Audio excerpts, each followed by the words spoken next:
Hello, everybody, and welcome to the launch of the Child Sex Scandal and Modern Irish Literature. My name is Oona Frawley. I'm an associate professor at Maynooth University. You're all very welcome today to this event, which I think is going to be very lively, and we'll be hard pushed to bring it to the hour, but we will do our best. So thank you for joining us. I'm going to just go ahead and introduce our speakers here today. And just say a few words about the book very briefly myself before I pass you on to the panel. Just to say at the outset as well, if you have questions in the chat, which I hope you will, and comments, please pop them into the chat and we'll try and include them in the flow as we go along. And we'll also leave about 15 minutes at the end for your questions and comments. The Child Sex Scandal and Modern Irish Literature, which you see here in a very dog-eared copy already. Writing the Unspeakable is the subtitle. It's published by Indiana University Press as part of its series on Irish culture, memory and place, which I'm fortunate to be a series editor of with Guy Biner and Ray Cashman. So it's a particular pleasure to be able to host this launch today, since as soon as we saw the manuscript, we leapt at it. There was a sense that this was a very important book, and so I'm delighted that we were able to launch it here today in Ireland. The Child Sex Scandal and Modern Irish Literature is the work of Margot Gayle Backus and Joe Valente, both of whom are here with us today. Margot holds John and Rebecca Moore's professorship in the Department of English at the University of Houston. In addition to this new book, she's the author of The Gothic Family Romance, Heterosexuality and Child Sacrifice in the Anglo-Irish Colonial Order, and she's also the author of Scandal Work, James Joyce, The New Journalism, and the Home Rule Newspaper Wars. Joe Valente is the UB Distinguished Professor in the Department of English at the University of Buffalo. He is the author of The Myth of Manliness in Irish Nationalist Culture, 1880 to 1922, as well as the author of Dracula's Crypt, Bram Stoker, Irishness, and The Question of Blood, the title of which just gives me chills, I have to say right away. He's also editor of the annotated edition of Dracula by Bram Stoker, and Marjorie Howe's the editor of Yeats and Afterwards, Christ, Culture and Crisis. The work that Margot and Joe have produced here is absolutely vital, and I think you'll agree if you've read this book at this stage.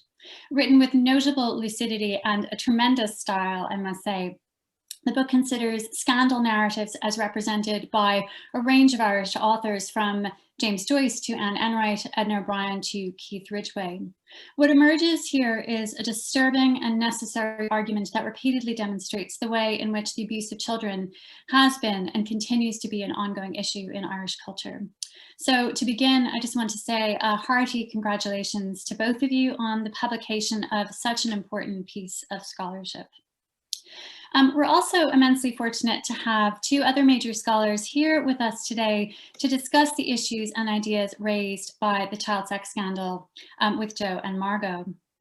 Lindsey Earner-Byrne is Professor of Irish Gender History at University College Cork. She has published widely on gender, health and welfare in modern Ireland. Her books include Mother and Child, Modernity and Child Welfare in Dublin, 1922 to 1960, as well as Letters of the Catholic Poor, Poverty in Independent Ireland, 1920 to 1940. And most recently with Diane Urquhart, she's the co-author of The Irish Abortion Journey, 1920 to 2018.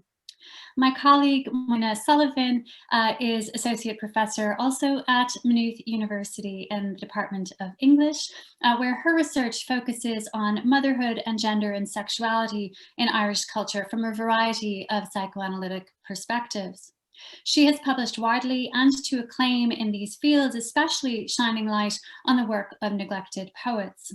Her essay, Rematriating Mid-Century Irish Woman Modernism, Carla Lanyon, is forthcoming in the Cambridge History of Irish Literature, and she's currently working on a monograph, the title of which I absolutely love, Moynagh, Mammal, Representations of Motherhood, Ecofeminism, and the Transhuman Horizon. So many thanks to all four of you for being here with us today.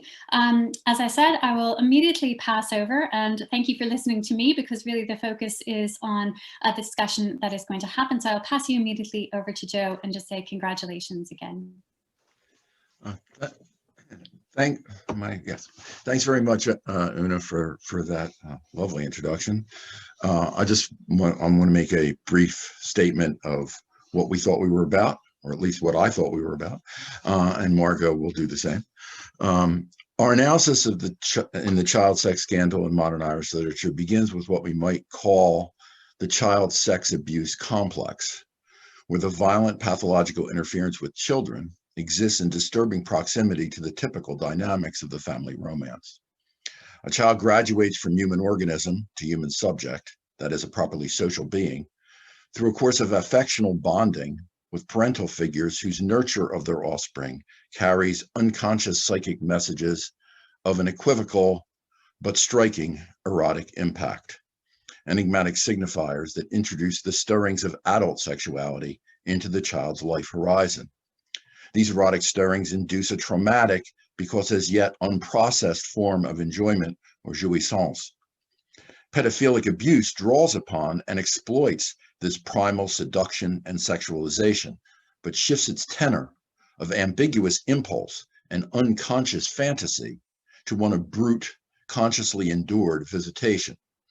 It taps the libidinal energies that children first experience as part of their coming to be, and turns them against the now more developed subjects as the consequences of a will to sexual gratification that they neither possessed nor expressed. In the process, those erotic attachments are not only tainted, taken up within an economy of psychic mortification, but their original ambiguity and equivocality are forced in upon the captive children as doubts and anxieties concerning their part in their own victimization.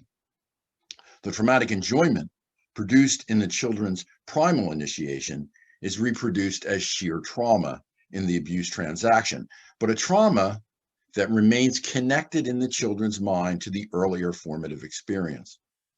Accordingly, the slow violence done to the children's apparatus of desire, their capacity to want what they really want and only what they want, is even more compromising than the immediate violence done their bodies. The Irish literary fictions addressed in our study all testify to this proximity. Every scenario of child abuse in them is rooted in or next to relatively normative versions of family life and inflicts its greatest damage in the conscription of the children's desiring faculty in the encounter they suffer. As primal seduction is a broadly collective legacy, the ambiguity and ambivalence surrounding this infantile sexual initiation translates into a collective equivocation, doubt, and even denial concerning reports of endemic sexual abuse. A main interest in this project has been to determine the particular mode of illumination that literary accounts of child sexual abuse and its aftermath bring to bear. Drawing upon the uncanny aptitude of the aesthetic to be at once brutally direct and formally distant in its representations, literature has performed a unique and crucial function in confronting and interrogating Ireland's child sex scandal. Unlike official statistically based reports like Murphy or Ferns, literature elaborates the harrowing events from the inside out, registering the traumatic, somatic, and psychic impact on individual victims, and following the widening injurious effects along chains of mediation from witnesses to friends and family to the national community at large. But unlike factual first-hand accounts, the literary narrative can assist society in overcoming its defensive resistance to reckoning with awful truths by deploying what Walter Benjamin pronounced inconspicuous allegory. The novels treated or mentioned in our book disclose difficult, scandalous, traumatic realities under the guard of a Freudian disavowal that renders them less accusatory, but no less devastating. Their portraits of child sexual predation may well, but need not, be taken to bear a specific historical reference, and may well, but need not, be understood as exemplifying a chronic social or institutional pathology. Explicit witness to historical outrages against children may be borne, but in a fictive and therefore explicitly non-testimonial framework. That is why, as Fintan O'Toole says in his foreword to our book, fiction proves much more factual than the bulk of contemporary journalistic or political discourse, for it picks up on the intimacies they carefully occlude. To take matters one step further, narrative literature, unlike these propositional discourses, presumes no existential finality outside of its relationship to its readers and their willingness to identify with the elements of the story. Our Irish literature trades on this relationship to immerse the reader in personal affliction and national disgrace they, A, could not bear to feel or face but for the margin of psychic safety that aesthetic distance affords, and B, would not engage in sensory and affective depth, save for the compensatory satisfactions that well-wrought aesthetic form provides. I've been wondering of late, and in correspondence with Anne Fogarty, about why we consume so avidly novels that dwell so unflinchingly on a topic so heartrending. The only answer I have been able to summon is that just as some measure of enlightenment lurks in the darkness of these heinous narrative incidents, some measure of pleasure lines the audience's vicarious traumatic experience of moral and empathic overload. Our sense of the social and ethico-political urgency of the critiques mounted by these texts finds a supplementary incentive to read and to be devastated by a shattering and yet welcome emotional intensity, a specifically aesthetic mode of jouissance.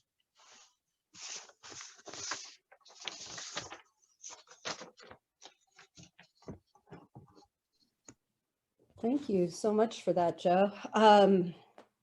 I am going to start with a quote from James Baldwin's novel Another Country as a jumping off point to give what is actually quite an impressionistic talk about one aspect of writing this book that was important to me, which is the sense that it gave me of being part of what Baldwin describes as the laborious dragging of secrets out into the light. In particular, I want to express something about the delight that I have taken in getting to do this work at a time when it has been possible in Ireland, owing to the tireless work of several generations. So this work is definitely standing on, on many shoulders, a lot of them shoulders of people that I won't, ever know or even know the names of. And getting to experience myself as part of such a team has been really exciting. And what Baldwin says about this work, writing at a very different time and place, and about some, somewhat different and somewhat similar secrets, perhaps such secrets, the secrets of everyone, were only expressed when the person laboriously dragged them into the light of the world, imposed them on the world, and made them a part of the world's experience, which is such a beautiful description of what authors in particular are able to do. Without this effort, the secret place was merely a dungeon in which the person perished. Without this effort, indeed, the entire world would be an uninhabitable darkness. And the character who's thinking this saw with a dreadful reluctance why this effort was so rare. And it's been really exciting to realize that this effort is not, in fact, so rare as Baldwin had reason to believe. What felt to me like the most fun and exciting thing about the experience of writing this book was to find myself often unexpectedly in dialogue with many different people who are part of an enormous, diffuse, but also rapidly identifiable team of people from all over the place, who have been in various ways doing what work they could with whatever they had to hand to fight what Caelan Hogan, who wrote Republic of Shame, describes as the Irish shame industrial complex. And an image as I was writing this that came up was the mural image that you see, there's still some of them in Northern Ireland and Belfast, of, people holding up checkbooks and Armalites and, all different emblems, pens, that everybody has to do their part with wherever they are. The shame industrial complex in Ireland is itself just one example of what we would probably find in every modern country. And this too is greatly added to the sense that I have sometimes being part of an enormous transgenerational and important for its own sake project, to which we are making just one small but very satisfying contribution. The question of what to do with excess children, excess people, excess bodies, all of that is a biopolitical question that has been being answered in terrible ways ever since modernity got underway, really. What I became aware of as I was doing this work was of the many different genres in which people are doing this work, and in relation to Ireland, how many people have already been doing the work of laboriously dragging the secret, eminently overwritable lives of children out into the light, and how greatly my ability to do this work at the level I was doing it and the level we've been able to do it was indebted to vast amounts of earlier work, all of which served to create the conditions of legibility that made the theorizing, the theoretical work that Joe and I have been doing possible, and certainly that made it in any way communicable and persuasive, right? I think this would have been seen as like completely crazy, and it would have activated a lot of anxiety and outrage had we published the same book, 20 years ago. Especially, I became even more aware and appreciative of the ways the modern Irish media has had many people who've been doing a lot of work over a long period. It was especially fun collecting the work of Irish cartoonists like Martin Turner and Wendy Shea and David Rooney, who created iconic images of the X case and the Brendan Smith case. It greatly enriched the pleasure of this work that cherished colleagues of my own generation like Ida Milne and Aideen Clements knew people who knew people. So it was really fun kind of getting in touch with people from earlier generations that people I know in my own generation had connections with, so that I could ask them if I could use their work, because if I had just cold approached them, I don't think that would have worked as well. And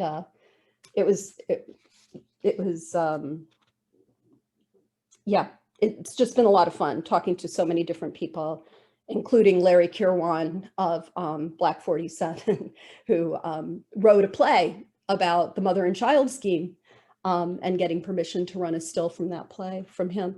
When I started talking to or reflecting on earlier conversations with visual artists, journalists, filmmakers, musicians, activists, in this context, I felt genuinely thrilled to get to be a part of this work. I thought this is something we get to comment on and make more visible in new ways. And it also made me think that bringing to visibility is one of the important things that scholarship is all about. Above all, it led me to think about the alliances that are not only possible, but that are always ongoing among all of us, between memoirists and journalists and activists and social workers and educators and scholars and politicians and visual artists and novelists and poets, and also about how many of us wear more than one hat and why that's important. Foucault talks about the division of society into disciplines and knowledges into disciplinary knowledges as being a bad thing. And what I think maybe we have the basis for now, thanks to the determined work of so many in Ireland, that we have literally seen the emergence of a new consensus, still imperfect, hypocritical, co-optable, yet in certain ways at least unarguably better. And it's the potential in this for a far more open-ended, less secretive conversation among a vast array of people who from a huge variety of positions share our concerns about the shame industrial complex, not only in Ireland, but everywhere. And share as well our curiosity about what all of us have to contribute to making it ethically impossible to continue to run any society along these lines. Thank you so much, Joe and Margot, for setting us up for a really interesting conversation. I'll pass straight over. I think, Lindsey, you're going to speak first. Yeah, thank you. I suppose I should start by saying I think the fact that I was invited to be part of this evening is indicative of the spirit of the book that we're discussing, because I was asked to come on board as a historian and to read the book and to think about how it made me reconsider my own work, but also my understanding of disciplines.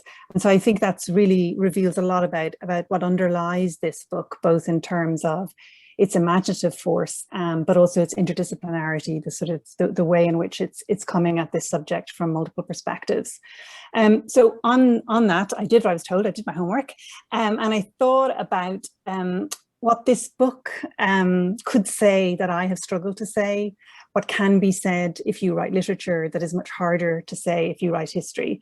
And so I'll give you my thoughts that I've had over the last few days and weeks of thinking about this book. In his pioneering history of social work on Australia, America, and Britain, Mark Peel noted, of all the people who lived in the past, children stretch perhaps the flimsiest threads into the future. And as a historian, I've always been keenly aware that children whisper at the edges of most of the archives and sources I consult.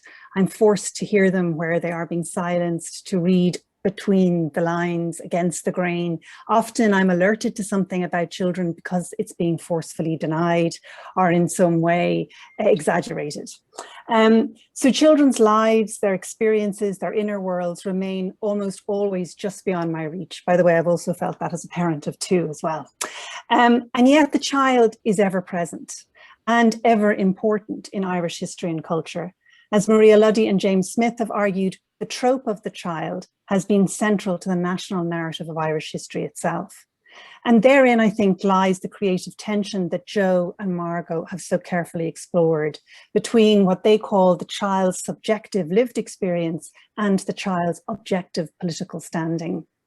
It's in the space between that subjective and objective, and indeed, I think the relationship between the two, that history and abuse happens. And it's in this interface that Jo and Margot situate their analysis of Irish literature.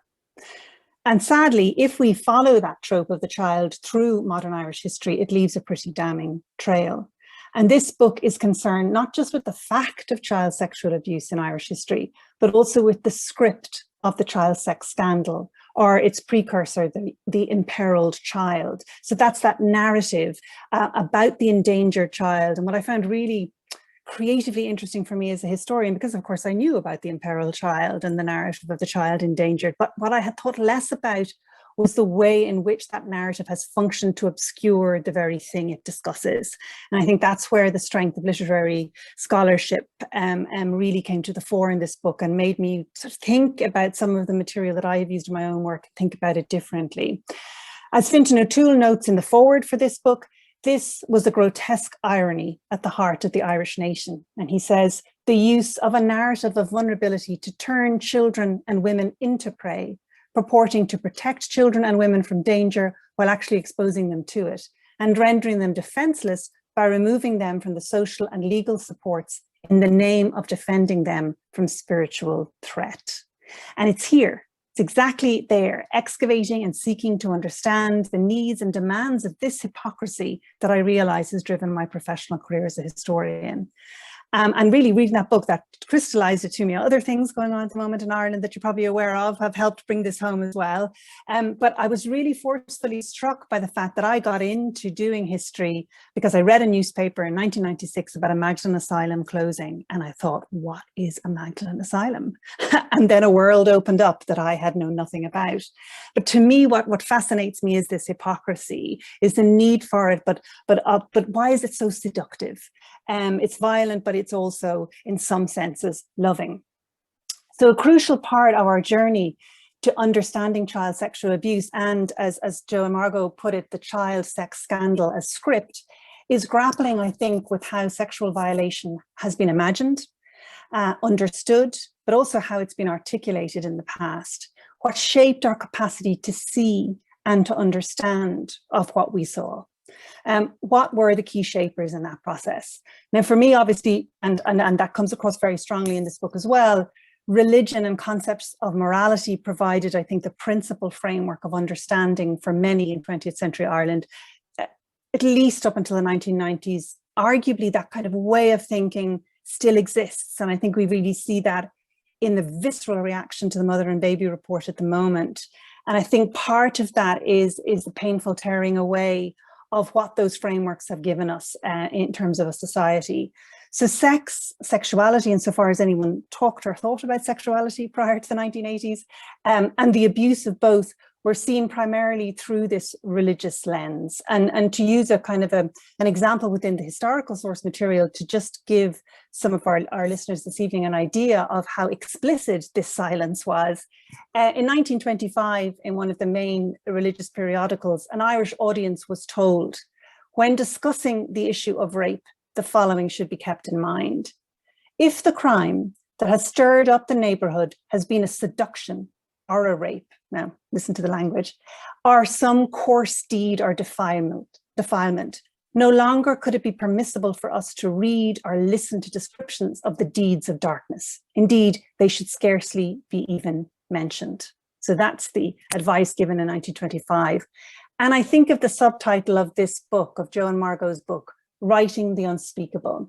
Now, I'm not exaggerating when I say I had a cup of coffee and I looked at that subtitle for about 20 minutes, thinking about the radical subversive promise of such an aim.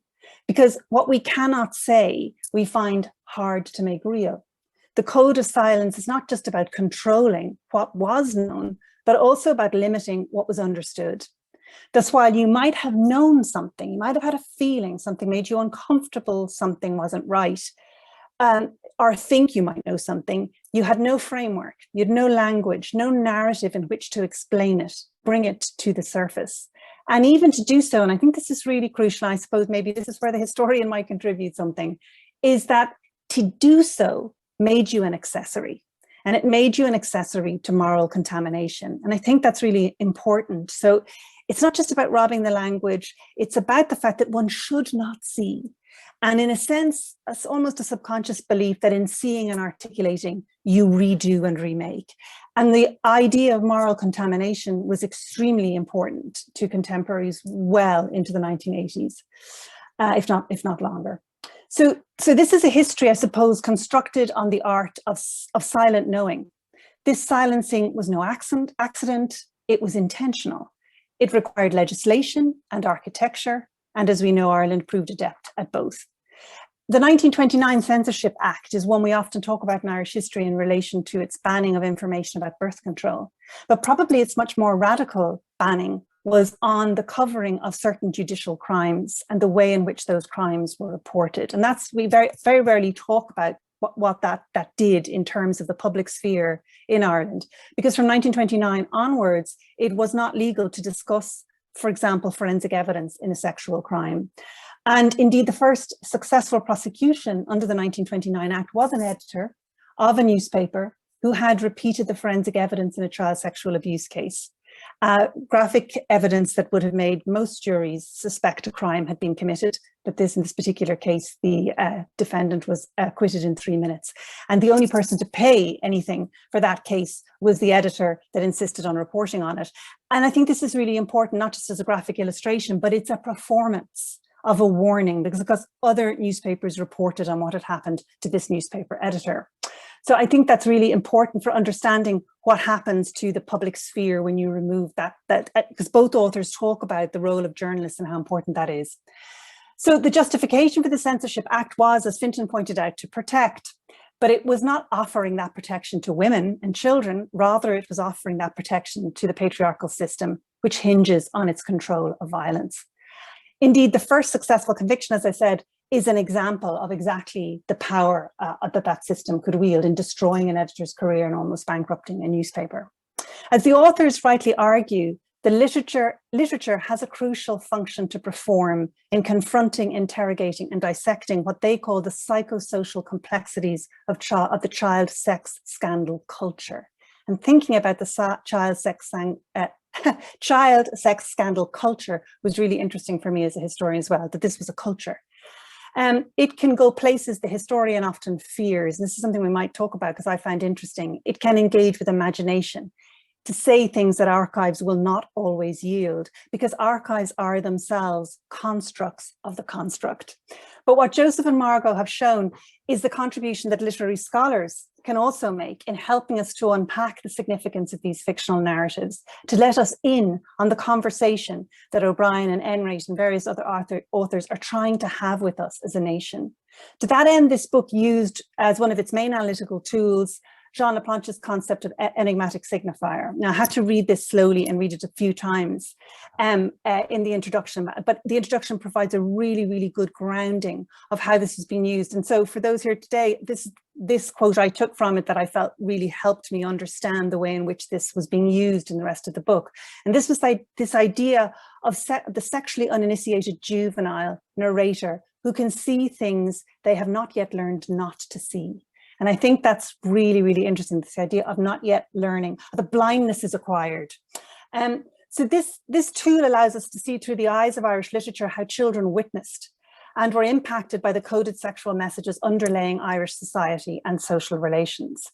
And for me, although I loved and learned so much from all of the chapters of the book, the one that spoke to me actually most viscerally, funnily enough, was Keith Ridgway's The Long Falling, possibly because I just finished the book on abortion and I had thought a lot about the X and what the X case had meant, you know. So for me, the X was anonymity, but it was also a crossing out. It was an X that marked the spot of the way in which Irish society had treated women. But I hadn't thought about it in the way in which this sort of analysis of Keith Ridgway's telling allowed me to do so. And that was in this, if I can. In a sense, the X case is the prominent child impairment scandal of the 1990s. And this chapter really helped me understand the macro and the micro level in Irish society. And most importantly, and this was chilling for someone that considers themselves to be a feminist scholar, it allowed me to see how in our solidarity, there's also often collusion. And that really was quite challenging. So I think one of the real achievements of the book, and I'll wrap up now, is the interdisciplinary literacy of this book. It spoke to me on so many levels as a historian. And I could see, as Margot says, the shoulders on which it stood, but seeing that was really important for me understanding what it could go on to say to my work. And I want to end on something you might think is a little bit strange, but I think this is genuinely the reaction I had to the book.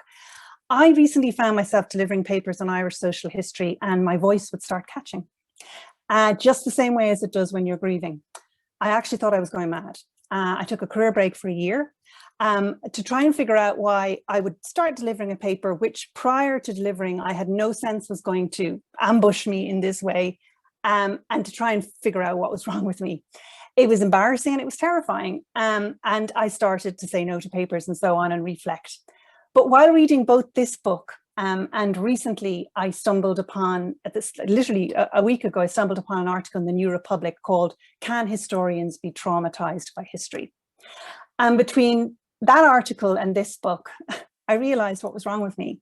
Now, I'm not making a claim to trauma in its truest sense, but I have been fundamentally altered and deeply worn down by working in archives that constantly throw up evidence of a country that brutalizes women and children.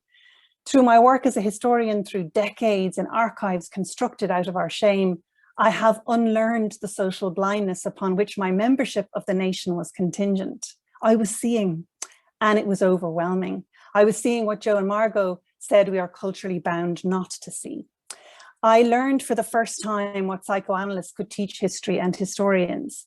And I think in this book, there's a methodology and a way of thinking that could help my discipline to do some rethinking of its own parameters and enable it to see in a way that makes the moral architecture of modern Ireland central to the history of the nation. Not a footnote, not a throwaway comment, but the bedrock to the project of the nation upon which it was founded, and I would argue upon which it has floundered.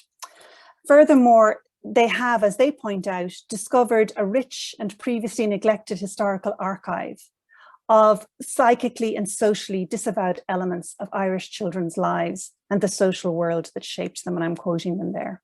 So I'll end on a quote from James Robbins' piece on trauma and historians. The problem afflicts historians because they're human. Repair and restoration can take decades, and it may never be completed.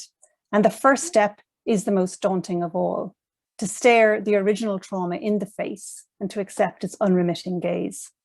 This book is a careful study of Irish literature's gift to us as a nation. It brings us into the unremitting gaze of the trauma of our nationhood by giving us back our children's eyes through which we can see ourselves. Thank you. Thank you so much, Lindsey. I'll pass straight over to Moynagh rather than taking up any more time. Okay, well, wow. All three speakers and the book have so much that I want to respond to, but I'm really interested in where Lindsey ended up and finished in terms of the question of trauma, of being witness to, and being relentlessly present to instance after instance of abuse. Because one of the things that really struck me about this book, which really invites us to think about affect and experience, our experience as readers and affect, was that I found it incredibly difficult to read. And it was beautifully written, and it was, for all of the difficulty I found with staying with it emotionally, I was equally struck by how eloquent, how beautifully put, how incredibly, Oona said earlier, the style is just stunning, how clearly and assuredly and in such an ethical mode you bear witness to you uncover what these novels are doing. And so I really wanted to start with the fact that I stayed with this, and I want to talk about my resistances to some of the things that you proposed, and how I eventually came to thinking you're absolutely right. But I'll come to that later on. But what struck me most immediately was how profoundly generous this book is, that this book is such an act of generosity. It is, and Lindsey used the word gift, and my strongest sense was this book is a gift to us, and it is a gift in a whole number of ways. But you were, at the most basic level, you were extraordinarily generous to each novel as you unpicked its own complicities in keeping these secrets, even as they tried to, work with the enigmatic signifiers. The generosity of your own method and your telos, which is to heal. The point of this book, what was really clear, was that this book had an ethical imperative, and that we were propelled through it, or I was propelled through it as a reader, because I trusted both of you, and I trusted that this was a book which was committed to healing, to mending, to bringing, to supporting, that this was an incredibly ethical enterprise.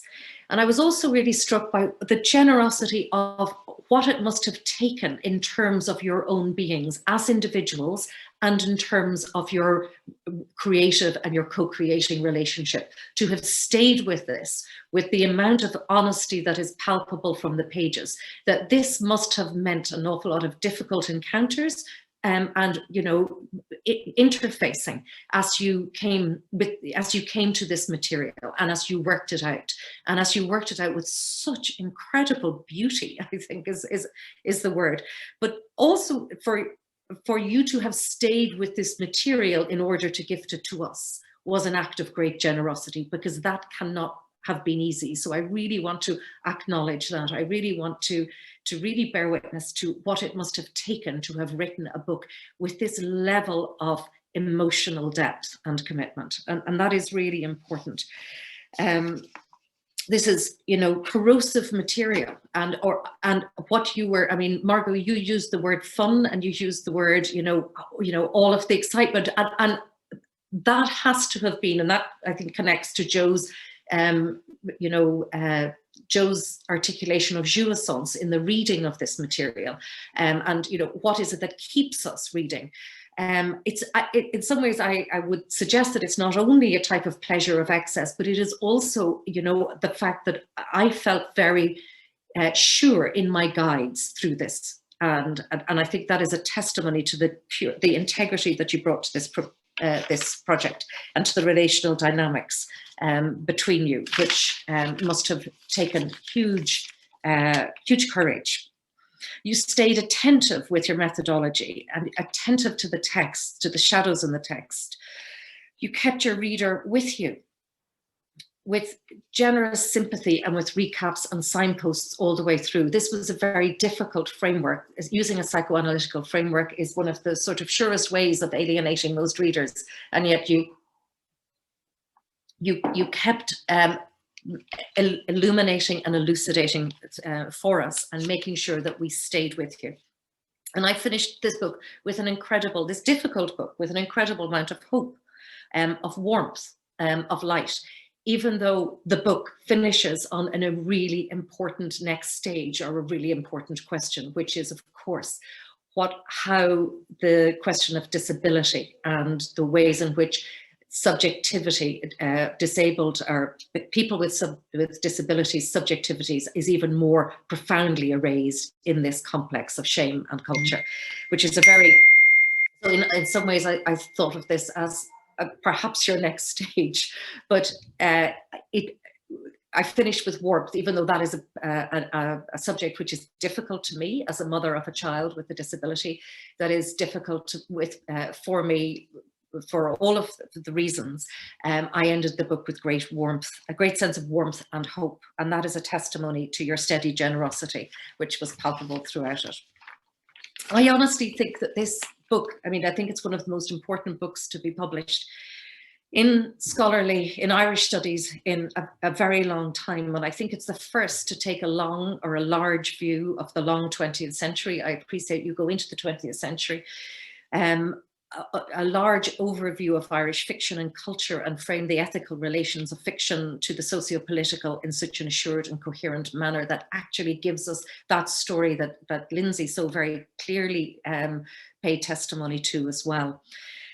And by adding a psychoanalytical aspect to what is the more familiar dimensions of Irish studies, which are largely sociological readings or historical accounts of 20th century Irish fictions, while still grounding each text in its context, its historical context, its sociological context, you create a psychosocial history of the asymmetrical power relations that are internalized and that operate in the inner world.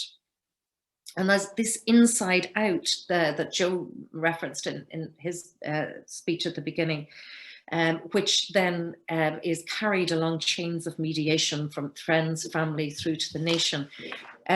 Very often what we don't do, and I think that, sorry, I have a child jumping in the ceiling.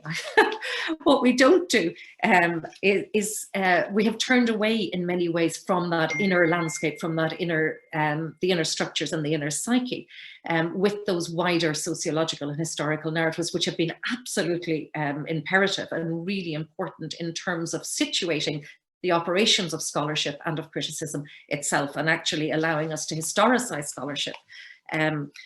So by adding to the already extant feminist and queer work that is opening up the field in this way, you use the frameworks of psychoanalysis and interweaving trauma frameworks to turn towards the social and not away from it.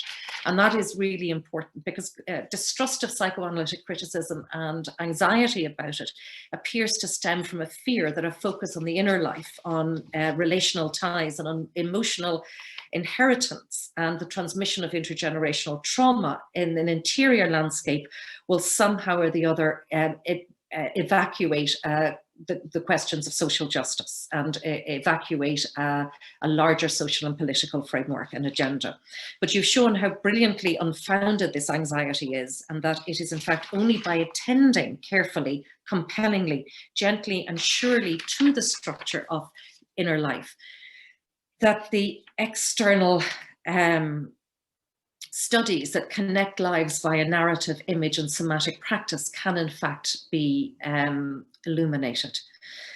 And the sustained the sustained cogency of your analysis of how the enigmatic signifier allows for the perpetuation of trauma, of power relations, via the whole meaning of scandal, brilliantly invites us not only to hear and see the shapes of how the shapes of inner life are reflected in the social exoskeleton, but also gives us a method for transforming this. And this is really important. I read the enigmatic signifier in two ways, and one of them was that the earliest primal seduction is conditioned by the enigmatic signifier, and that your excavation of these texts shows how this early primary scene of seduction, which is tied to a culture and a form of acculturation, which you describe as comprehensively patriarchal, the comprehensively patriarchal modern state,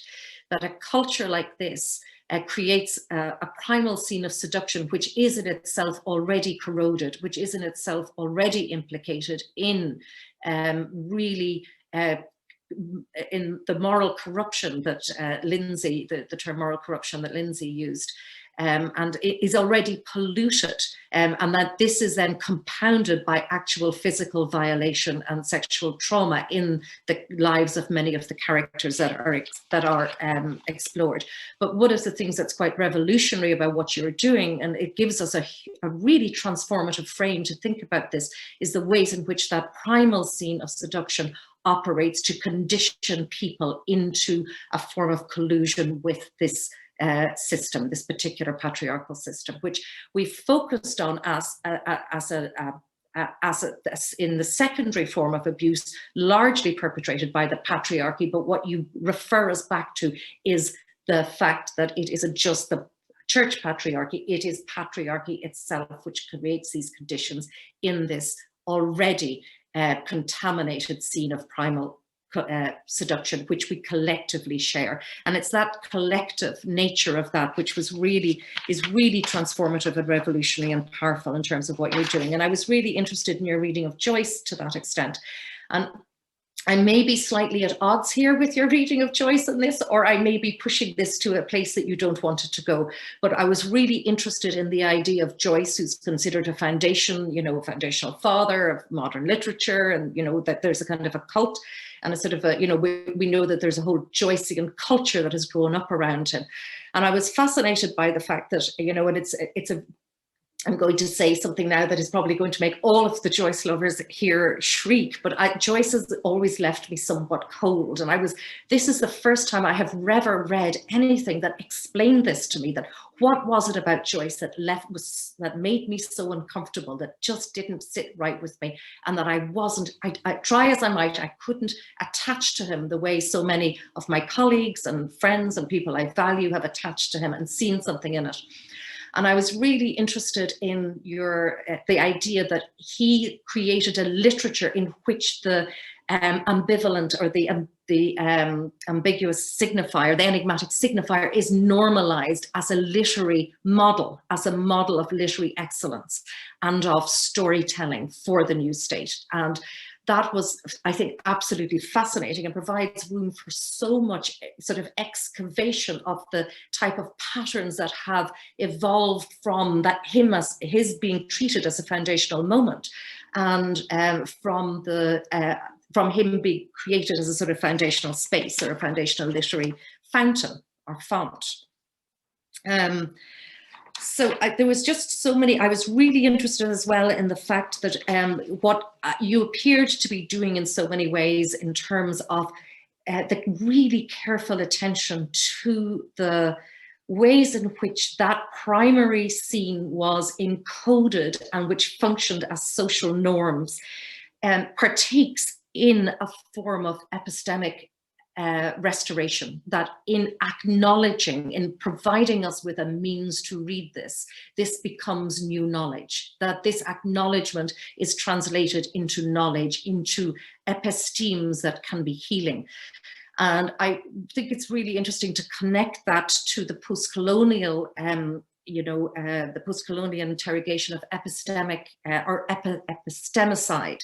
It's a hard word to say, or the epistemics of obliteration that Felsky and Valente and others have examined really suggestively, and that your reference to Rothberg's multidimensional memory, that aspect of trauma recollection at the end is really powerfully created to a resistance to the epistemics of obliteration, that this is the opposite of that. And there was so much that I want to say. I'm conscious of the time, but there were so many ways in which I think the way in which you absolutely emphatically call this a complex is really important, that you're moving away from the idea of the individual monster or the individual exception, and the ways in which you, you know, show the various practices of complicity. And I was really, all the way through it, I kept resisting certain things. I was going, but no, you know, you're talking about ego protection and ego maintenance through constant disavowal and through a culture of disavowal. I kept thinking, well, I'm not doing that because I really want these stories told. And I thought, but the fact that this is a hard read means that I am partaking in that primary way of having been acculturated, that I am at some level partaking of the ego maintenance, and that for me to find this such a read that called upon me to override those resistances was, you know, eventually a sort of a demonstration of how powerful your argument and how perceptive your insights were in relation to this. And I was also fascinated by the question about why do we read this? Why do we come to this? You know, why do we continue to read? And I think that the idea that it may in fact be about providing pathways to healing is really very important. There's a couple of other things that I wanted to say. I was really interested in your separation of the father within a patriarchal, abusive patriarchal system into imago and social function. I thought that was really powerfully deployed through all of the analysis.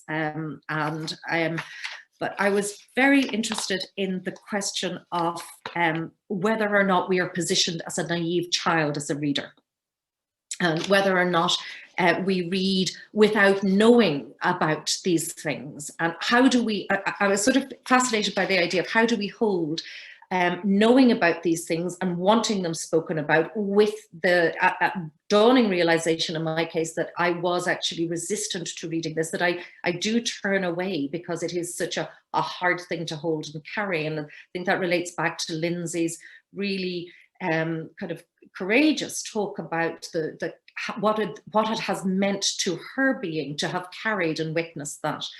And I'm hoping that you may talk about that a little bit as well. But that is there also, you know, there are also readers for whom this is actually who have read these novels, but who have not been able to find the framework or the language for interpreting that you have provided, because those were the readers who were the victims and who were already askance and not properly socialized within not properly signed up to the complicity. And I'm interested in that reader, the reader who, because writing the unspeakable is really interesting. And I'm also aware that so many people have spoken about this and have spoken again and again and again about this, but have not been heard. And that in many ways, the speaking of sexual abuse and when we started to listen as a culture was when men started to speak about it.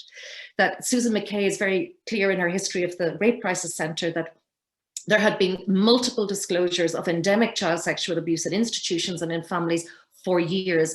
And this had been, you know, this was being highlighted by the rape crisis centres across the country, which are still always threatened with closure and precarity. And that it was really only when men started to speak up as victims of abuse in the 90s that the country sat up and took notice, that the women's stories that had been, I still remember this, and Lindsey as a historian, you'll probably be much more precise about this, but I remember reading with horror the really salacious reporting in one of the Sunday, probably the Sunday Independent, and I'm not sure, it's recorded, so I better be careful about that. But in the early 90s of the Kilkenny incest case, which dramatized it as a sort of a doomed romance rather than as an instance of absolute horrific abuse. And that the early reporting on these was really ambivalent in such a way, which is also, I think, reflected in the use of the term, we now use the term murder-suicide, but up until 6 years ago, I think they were using the term family tragedy.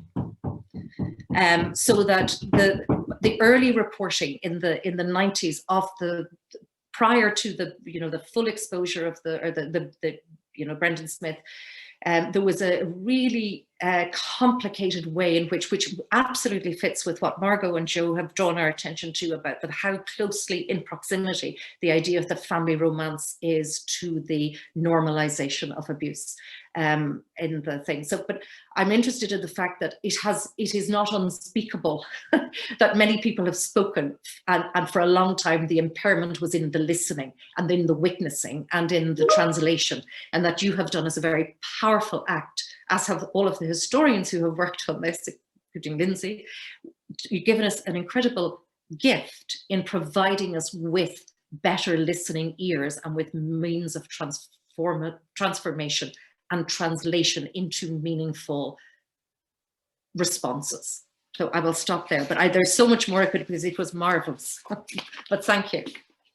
Thank you so much, Moynagh. I mean, I think between what Moynagh has said and what Lindsey has said, I think it really is a testament to how much there is to say about this text. And in fact, we're already at the point at which we said we would be wrapped up. So I'm hoping, if it's okay, and I don't, this was not anybody going over time. This was, I think, just again a testament of how much there is to say. So I hope it's okay with the panel if we continue for another 15 minutes or so, just to allow for some discussion and for some questions to come in through the chat as well. So thank you so much to all of you, because I think you've raised so many questions.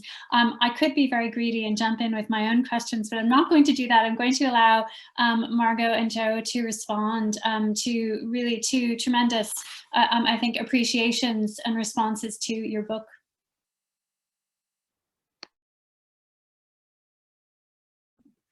I want to. I would just say that books are, first of all, only as good as their readers. If this is the book that Lindsey and Moynagh have said it is, it's at least in part because Lindsey and Moynagh are the ones saying it. I just felt like there was the attention paid to the argument by both of the panelists was amazing and creative, and I just thought so much was done to elucidate what it is that we were trying to do by both Lindsey and Moynagh. I really appreciated Lindsey's reference to the sense of being traumatized. I remember when I started writing this with Margot, I called her up and I said, you know, this is really weird, because I've been doing Irish studies for years, and I'd always been doing Irish studies in the way, I don't know, most people I knew do Irish studies, which was within a postcolonial framework in which Ireland was the put upon underdog, and in which I identified strongly with Irish literature and Irish culture as the right thing. And starting this project, it was like I said to Margot, geez, I feel like, you know, those people that deal with fascist regimes, and that's where their work is, and they can't really identify with it, and they're critiquing it. It's hard. It's traumatizing in that respect, and that was something that never really went away from me. That it was so completely different. I had had years of scholarly equity, you know, involved in an investment in Ireland in the thoroughly positive sense of, you know, within a colonial framework, and this was very difficult for that reason, and that's why I did ask, you know, we read these texts and we read them avidly, but there's something really so heartrending about them and so traumatic about them. And, you know, why is that? And I like the idea that, and I hope that it's true, that there's some pathway to healing that's being suggested here. I wanted to just speak to both of you said so much, it's impossible to speak to everything. But I wanted to speak to Moynagh's. I'm glad that you got something out of the epilogue, Moynagh. You know, I too am the parent of a disabled child. That was the most heartfelt part of the entire thing for me was the epilogue about Brendan and disability institutionalization, and the way in which it connects to the trauma surrounding sexual abuse, and the way in which these different forms of social violence are weighed against one another, so that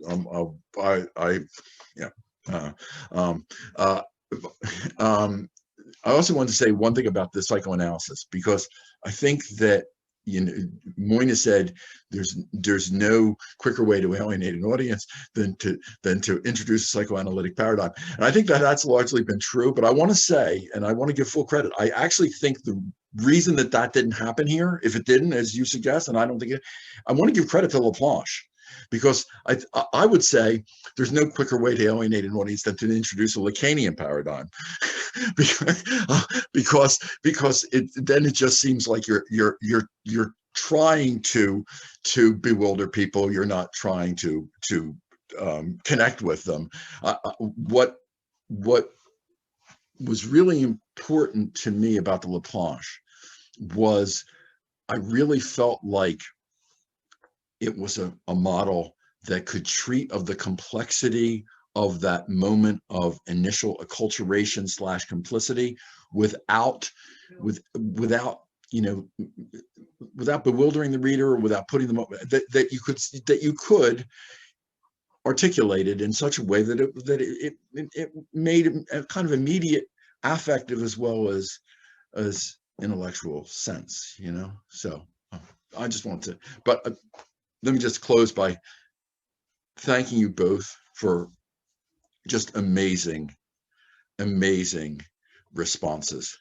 And Lindsey, one other thing I want to say, and this is because you brought up the word morality, and I just think the morality is really interesting here, as a concept and as a social practice, because a lot of what people have asked us about in response to the book is who do you blame? Who gets blamed here, you know, and particularly around the issue of whether the Catholic Church gets blamed, and I've tried to suggest that one can't blame any one institution here, but one can't on the other hand just say, you know, the fault is general all over Ireland. That you have to see it as multi-local. But that is also to keep it, you know, to recognize the various localities. And it just seemed to me, I reread the chapter on unwed pregnancy in your book. And it just seemed to me that morality was a ligature that was connecting all of these different institutional sites.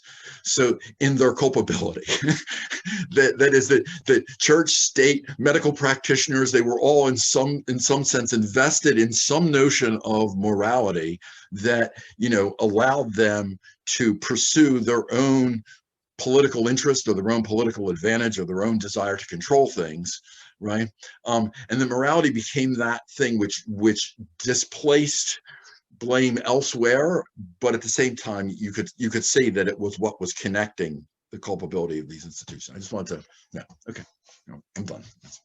Margot, sorry, go ahead. You have to unmute, Margot. Margot, you have to unmute. Oh, okay. Sorry, but how? How do I unmute Joe? Okay.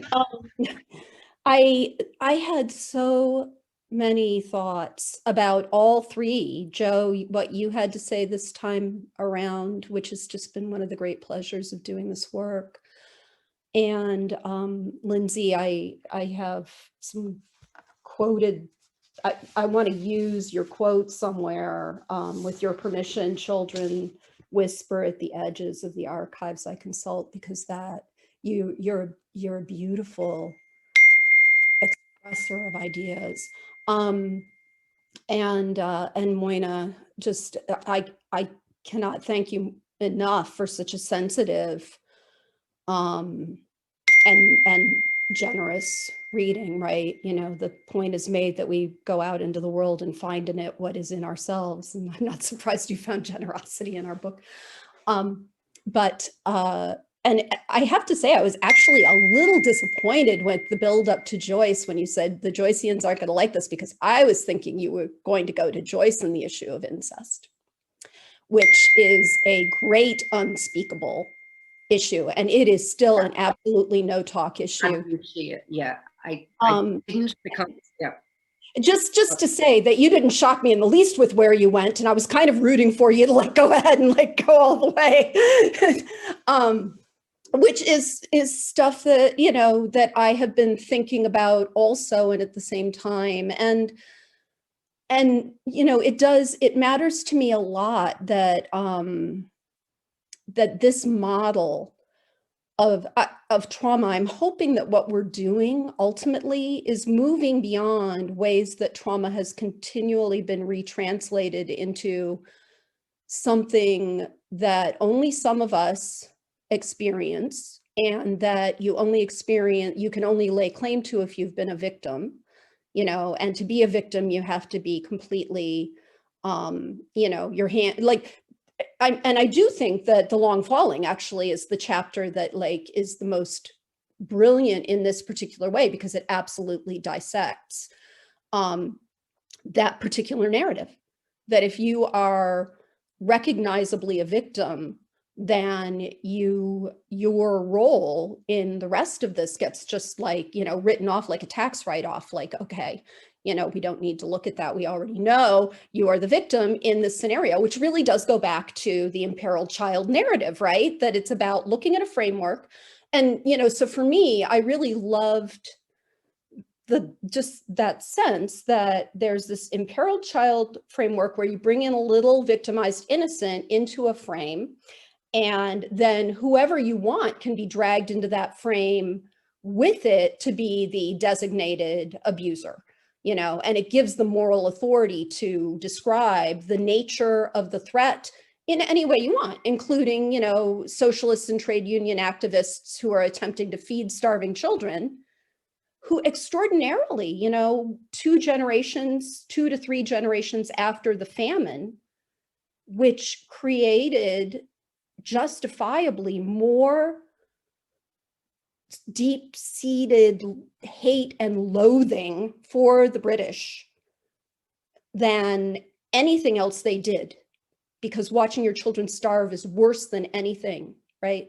And yet, you know, by 1913, a lot of the nationalist leadership and the church really needed some kind of narrative to justify starving Irish people deliberately, because that's what, you know, as they saw it, in order to, you know, get the kind of Ireland that they got, you know, that's what needed to happen, was that workers needed to be starved into submission, and socialists in particular needed to be completely demonized and made into something that is not Irish, that to be a socialist is inherently to be alien and outside of.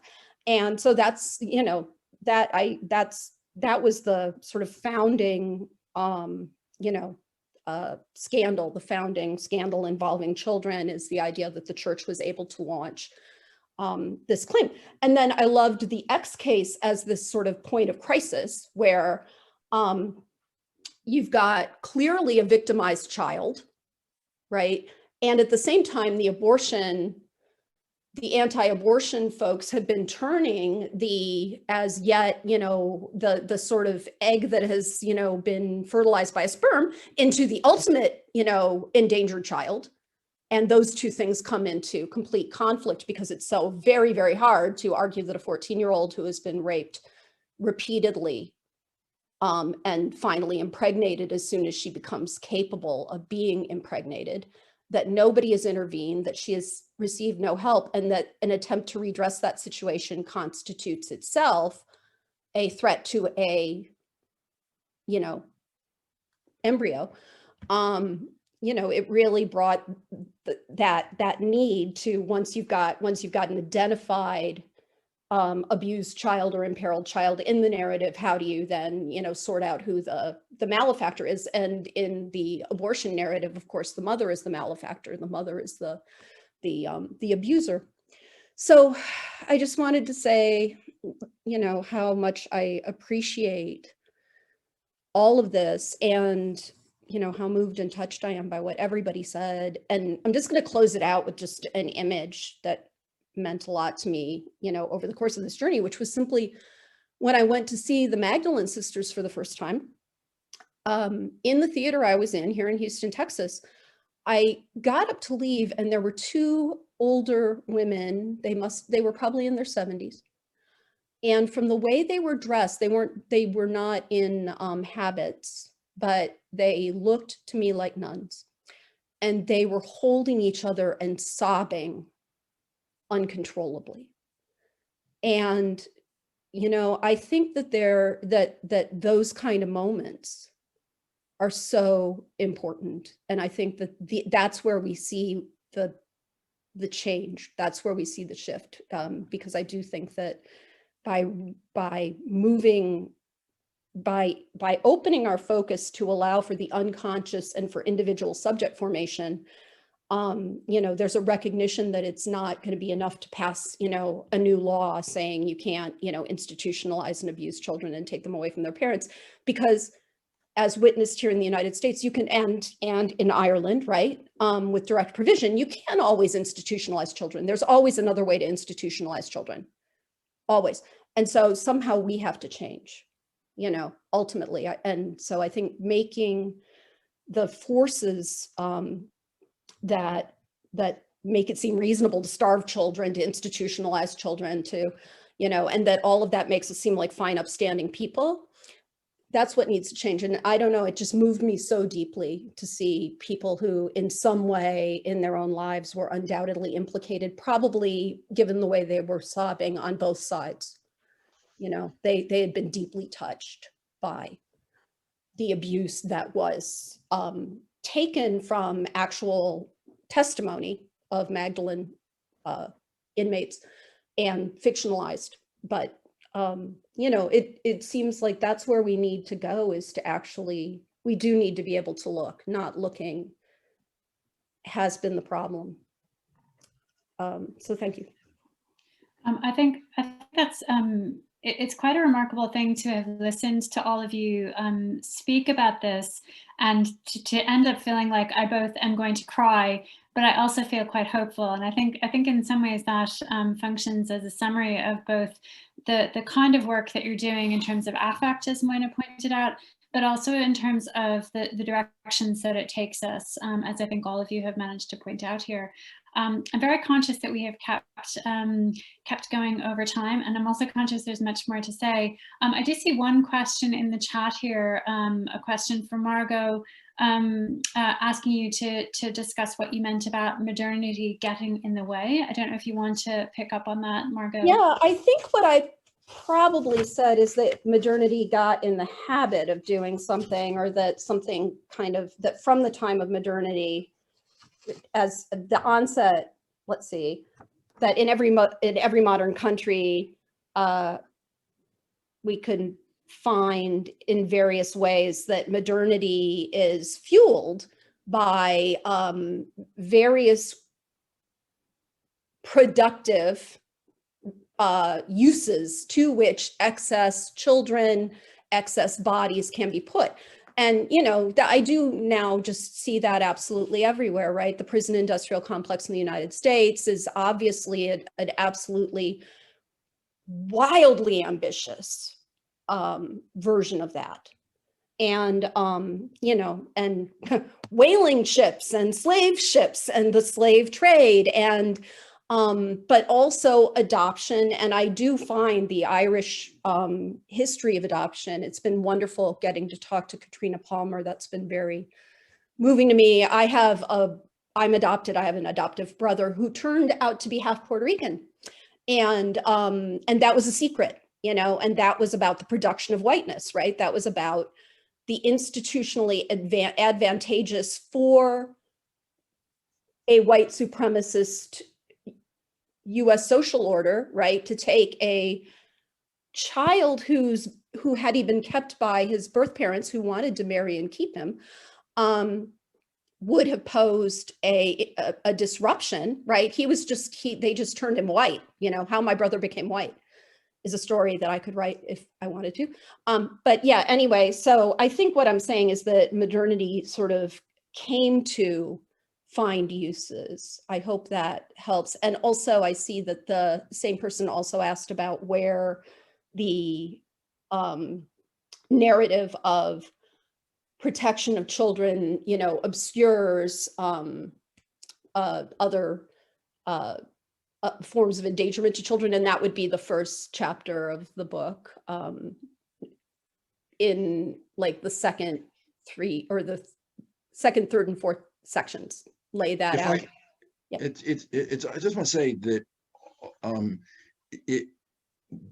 you can find that, it seemed to me pretty clearly, in Lindsey's mother and child book. I mean, there are instances where you talk, Lindsey, about the church, when put to it, would always opt for physical impoverishment over spiritual impoverishment. And that seems to me the very hinge on which you can claim protection while at the same time instituting the practices that the victims need to be protected against. So I think that this really came out in your book, for me anyway, in the mother-child controversy in the early 50s, and then as a through line to the unmarried women chapter further towards the end. But I saw that play in your discourse. Yes. No, it's interesting, Margot, when you were saying there about adoption, because I was thinking about adoption in the Irish context as an attempt to create middle classness. So it's a class transfer. So yeah, yep. And poverty is racialized. You know, children are constantly in many different societies also being taken away from either left-leaning parents or parents whose experience at the hands of a given society are so marginal and brutalized that they couldn't possibly be expected to raise children who like that society or respect it or in any way, you know, immersed in the ideology of that society. And, you know, Spain is the most amazing example, right? Where after Franco, a bunch of OB-GYN fascists were literally telling socialist parents that their children had died and then handing those children over. And that also happened in the dirty wars in Argentina. You know, so we've also had, and, you know, my birth mother said, you know, I want my child, she said she didn't think she could say socialists or atheists, which is what she wanted. So she instead said academics. And the adoption agency in Topeka, Kansas promised her that that is what they would do. And they gave me to an IBM executive and his wife, and they were very, very right-wing. And that radicalized me, so it all worked out. But you know, so I'm very, very interested in the use of the, you know, kind of all kinds of fictions around, or the creation of new fictions around the origins of children that yes, can create, that can be a form of class engineering, racial engineering, and ideological engineering, and as often as possible, probably have vestiges of all of those. If you're going to have a nation state, why not? You know, why not use, you know, why not make sure that you have as many good citizens as possible, and deprive any ideology or constituency that you don't want to empower. And it's okay if the children just die, that's fine too, of course, that can always be arranged. Sorry. It sounds to me like we have on our hands a lot of ideas for future Irish Studies seminars here, whether that is on children whispering at the edges of archives, or on the shame industrial complex in Ireland, and also on scandal. And so if anybody out there is listening who wants to go ahead and organize those, or maybe we could all come back together and put our heads together to discuss these things further, because there's so much more to say. And it strikes me in closing, and I will close despite wanting to keep listening to you all, that I'm conscious of everybody also needing to get to, Moynagh has children jumping on the ceiling, and I have children jumping outside the door here. So I've pretty much virtually locked them out for the time being. I'm conscious of people letting, I'm joking, they're locked out. I'm conscious of of people needing to get back to other elements in their lives right now. But perhaps we could revisit these things. But I think it is a testament to both the book and also to the power of attentive reading, as we've seen here by both Moynagh and Lindsey. So thank you all so much for joining this, and congratulations to Margot and Joe on. It's actually gotten so dark in my study. I'm sorry, but you can probably barely see it there. But this. Can I say one thing? Can I just say one thing, Una, for the people along the lines of gift? I just want people to know that the book is available, open access. So if you're okay with reading online, you can go to Indiana University Press, go to our book page, and if you go down to the bottom of the page, they have a series of rubrics, the last one of which is links.